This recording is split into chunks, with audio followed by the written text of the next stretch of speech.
Hey folks, welcome to Transplant Helper again today. My name is Jim Merle. I just want to pause for just a moment or two today to talk about a very important topic when it comes to living the transplant life, and that is that corticosteroid prednisone, aka the devil's drug. That's right, I'm going to call it out right here again.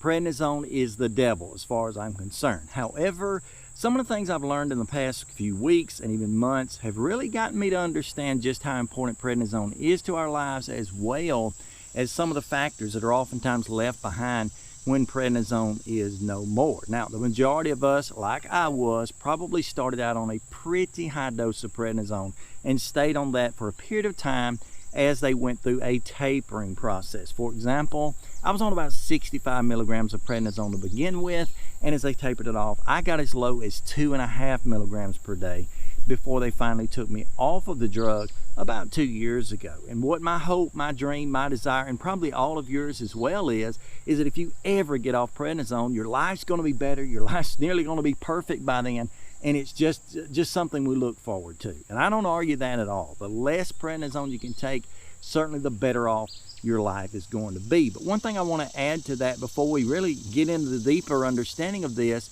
is that may not be the case. Now, I don't mean that to discourage you in any way, but it's absolutely true that sometimes after getting off of prednisone, we kind of feel a little bit worse than we did before. Now, I'm not comparing that to the high doses, but I mean, as that taper has gotten down, maybe to say that 5 milligram maintenance dose, when we come off of that, sometimes we hit bottom, we hit a low. And I'll tell you straight up, when I came off of prednisone, I felt terrible, okay? Low energy, low stamina, low muscle tone, all the remnants that were left behind by that drug were certainly there. Now, why in the world is that? I've made several videos on prednisone. I'll link up to here in the corners as well in the description below.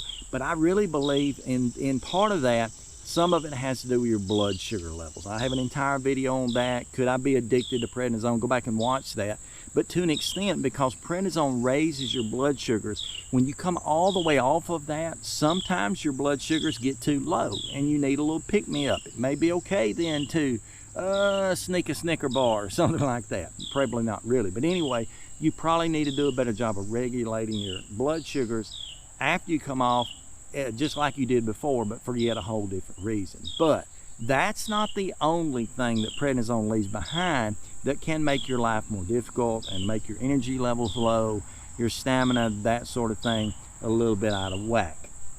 It really comes down to something pretty interesting to me, and that is that prednisone, while you're on the higher doses for longer term, has damaged your adrenals. Now, if you're not familiar with what the adrenal is, or the adrenal gland, we often refer to it, basically the adrenals are responsible for giving you stamina, for giving you energy, for giving you what I call that go-go juice, that turbo when you need it. Now, it's generally used just for that, for helping to regulate energy, kind of as a hormone type thing.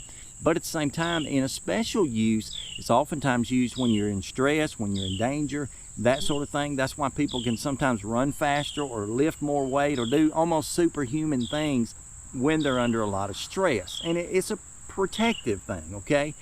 But even in its basic use for every day, kind of giving you that little pick-me-up and that ability to go, if the adrenal glands are damaged, which higher doses of prednisone can do, you're going to be left kind of wiped out, okay? And I don't mean to discourage you again, but it could be the case that this wiped out feeling can last for a number of months or even a year or so after coming off of that dose. So I know it's our hope, it's our dream, it's our desire. I'm with you on that, to get off the drug altogether. If once you get off of it, you start feeling less energy maybe than you had even a month or so ago, don't think you're back in organ failure. That may not be the case. Just go ahead and know up front, your adrenals have somewhat been damaged, and you've got to get them back into working order to kind of bridge the gap where the prednisone has left off. That's just one of the dangers that prednisone carries. Now you say, Jim, well, what can I do about that? How can I overcome those low adrenals? Well, there's not a lot you can do. Sometimes that damage is just done. But certainly eating a good diet, taking time to exercise, taking time to sleep well, those are the top 3 things you can do that really give that adrenal time to heal, as well as give it the tools to heal. You know, all of our body's organs and whatever they are, the hormone levels, everything about us is actually regulated by basically those three things: what we eat, what we drink, and how much sleep and exercise we get. That's what does it, okay? So just try to maintain what you're probably already trying to do, but then be glad that you even have the opportunity. So if you're one of those people who've recently come off prednisone, I hope that you'll be willing to comment below and say, I'm off of it. Maybe tell a little bit of your story. If you're still on it, share with me beneath the video how many milligrams you're on. Maybe if you remember how long you've been on such and such a milligram. That'd be helpful, not just for me, but for the entire transplant helper community. With that said, I want to give a huge shout out to Jenny Nelson. Jenny Nelson, I know you're watching this video. You watch pretty much all of them. Thank you so much for encouraging me to get outside a little bit more with these videos. I certainly, like you, I enjoy the background music that God provides with this video. I've had a pretty loud bird right over here somewhere, maybe been drowning me out. I don't know. But anyway, thank you so much for joining me today. Until next time, please stay stronger, friends.